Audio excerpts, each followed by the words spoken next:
On today's BartenderHQ.com podcast, we're talking about the difference between the old school competitions where entertainment was at the forefront and today's competitions which have become more of a technical showcase for the bartender's skills. Which is better? I'll leave that up to you guys to decide, but we're going to have a good talk about it on this week's BartenderHQ.com podcast.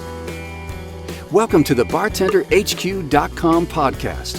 Find us on Facebook and Twitter at BartenderHQ. Here's your host, David Eden-Sangwell. Now, let me take you back several years. I started Flair Bartending around about the year 2000, very early on in my career. And at that point, the competitions to win were Legends of Bartending, which was an invitational competition held out in the US, and also the Quest for the Best Bartender held in Orlando. Now, these competitions were not based as current competitions seem to be on pure technical skill, the number of bottles you can manipulate at one time, the number of tins that you can get in the air. These competitions had multiple rounds. They included a speed round, they included showmanship rounds, they included pour tests, they included all kinds of stuff, as well as the main exhibition flair.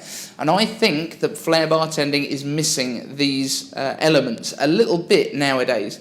We seem to have a lot of bartenders, and I know that this was a huge concern back when I first started bartending. There were certainly people that were talking about maybe we should be penalising people that are doing a straight 3-bottle cascade with 3 bottles, because it kind of didn't fit with what actually bartending is, and it was more towards the juggling side of things.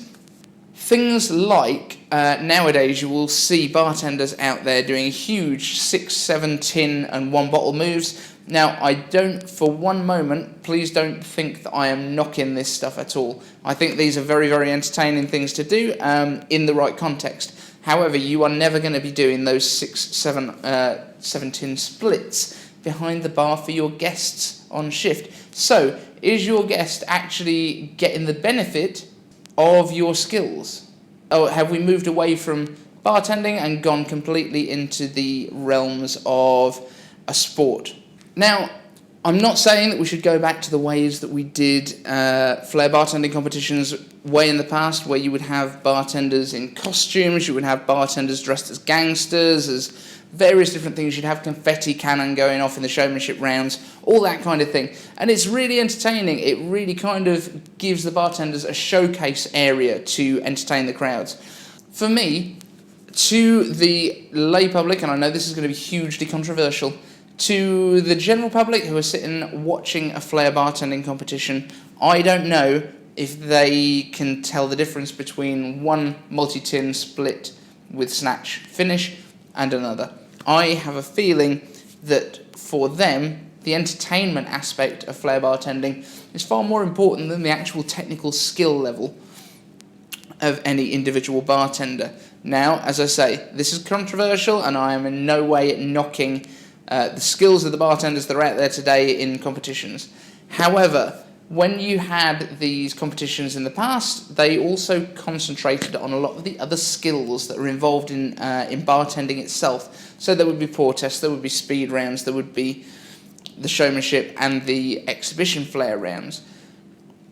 That basically meant that if you're not a bartender, you were going to fail so hard in those rounds that you would not be able to make up the points purely in the exhibition flair rounds. Now, there are bartenders out there who are kind of prepping their ingredients and having everything in glasses on top of the bar top to speed up the production of the drinks within a flair competition. Now, for me, if you're going onto a bar and doing that, and I know a few other Flair bartenders that I've worked with who were at very, very high levels in the UK and on the world scene, who have a very similar opinion, and they would personally score people down if they were doing this within their routine. If you're doing a Flair bartending routine, at the end of the day, the drink still has to be front and centre. It shouldn't be a case of, I'm just going to pour all of my ingredients in from pre-measured glasses and then do my show afterwards. The whole point for me, and for a lot of other bartenders I think out there, I don't think I'm the only one who thinks this, is that if you are performing as a Flair bartender in a Flair bartending competition, your routine should be around making those drinks.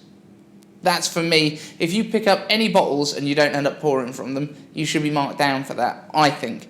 There shouldn't be any bottles that... And I've seen this in things like the Roadhouse. I've seen it in pretty much every competition going. Now, there have been competitions that have been specifically set up to be purely about the flair and not about making the drinks at all. I'm thinking of things back in the day like the King of the Ring competition, where there was 0 penalties, I believe, for drops or breaks or spills, which was purely to encourage these bartenders to bring their A-grade moves, not to be worrying about penalties for drops, but to be purely focusing on hitting those massive moves and getting the biggest bang for your buck, if you like. Now, that's an interesting way of doing things, and it's certainly something that has its own merits.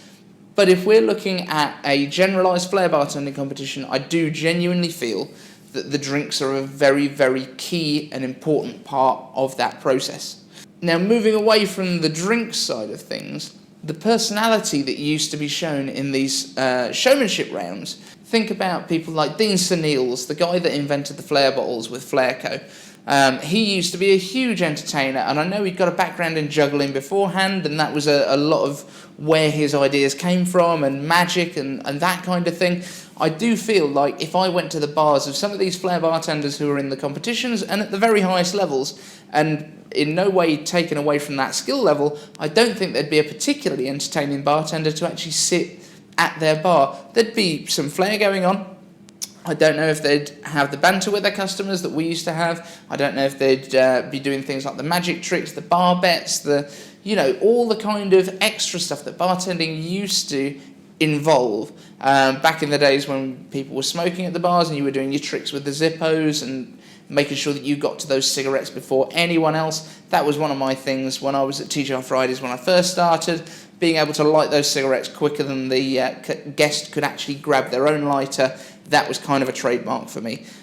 I kind of miss that, although I don't miss the smoke in the bars, if I'm honest. But all of these little aspects of the showmanship that kind of have gone missing now from flair bartending competitions, I think, if you were to put this back into the routines, if you were to put a little bit more thought into your routining and into how you're going to entertain those guests and that crowd, if you're not engaging that crowd, are you still entertaining them? I don't know. If you've got, I mean, I've been to so many competitions where there's a great bartender on the stage, he's doing multiple item routines, he's doing huge tricks at hitting every one of them. There's a small group of people that are really engaged and watching at the front. I would guess they're also bartenders, probably flair bartenders. And then the majority of the audience are talking amongst themselves and they're having a beer and they're going up to the bar and they're kind of watching, but they're not really focusing in on it. And I think the reason for that is they don't appreciate the difference between the huge moves that take hours and hours and days and weeks of practice, which is a huge accomplishment, compared to the smoothness and the flow of somebody like Christian Delpeche. Yes, Christian Delpeche will do a 4-bottle, 2-column juggle, and he'll be doing 3 bottles with one balanced on his head. That's entertaining. And he really, really engages with his audience. Now, Christian Delpeche, to me, is still probably the number one entertaining flair bartender that I've seen. Him, Tim Flippy Morris, Eden-Sangwell, those guys, they've always been for me at the top of their games and will stay there. Rodrigo Delpeche, to a certain extent, he had a very similar style to his brother, but then again, he has kind of gone down the path of the very technical moves, especially with the multiple bumps in sort of 3 or 4 different directions and that sort of thing. It looks great, and bartenders will see it and go, "Whoa, that's unbelievable! I can't get my head around how you would do something like that." But for a customer, for a guest, does it look like you're almost fumbling the bottle? I don't know.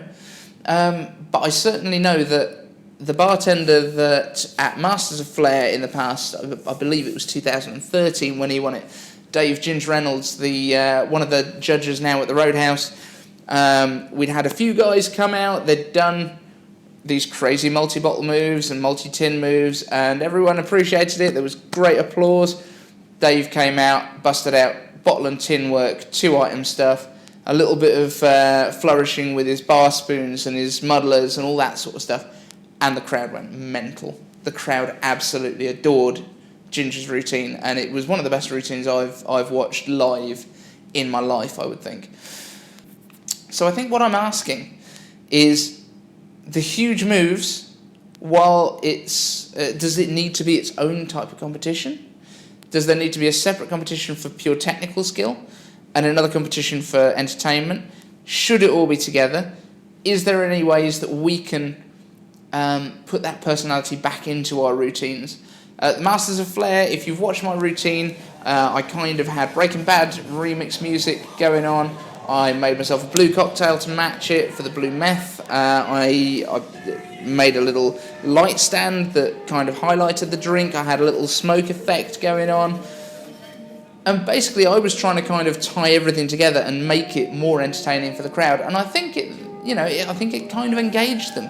I think certainly for some of the other bartenders, they may have lost the attention of the crowd. But it's a really tricky, really fine line to walk. Should we have shirts that are covered in sponsors? Could we look like Formula One guys? Should all the bartenders be dressed the same? Should you be in your work uniform? I think it depends on the competition. I think how you're going to perform is going to really, really influence that kind of thing. But I really want to hear from you guys what you think. We talked about the craft flair the other week, and you guys, thank you so much. It's been an amazing response to that video. But I'd really like to hear your views on this. So find us on the Facebook page and have a conversation with us. It's also there on the Worldwide Bartender community. And if you're into your flair bartending, you will want to get signed up for my mailing list. It's on the BartenderHQ.com website. You will get an ebook for free, which is my 10 killer cocktails. These are all drinks that I've been making for years and found that they're very, very popular with my guests. So feel free to download that. That's absolutely free for you, and I'll be keeping you up to date on my flair stuff. If you've not flared before, I do encourage you to join that mailing list. I have some flair courses that are going to be released very, very soon. Just getting the filming and everything set up for that now that my job commitments have changed a little bit. So keep your eyes open for that, and that will all be coming in the very, very near future. For now though, click over to the website, pop your email in there, and I will send you all of this information over straight away. Thanks very much guys, and I will catch you on next week's BartenderHQ.com podcast. Thanks for listening to the BartenderHQ.com podcast. Find us on Facebook and Twitter at BartenderHQ.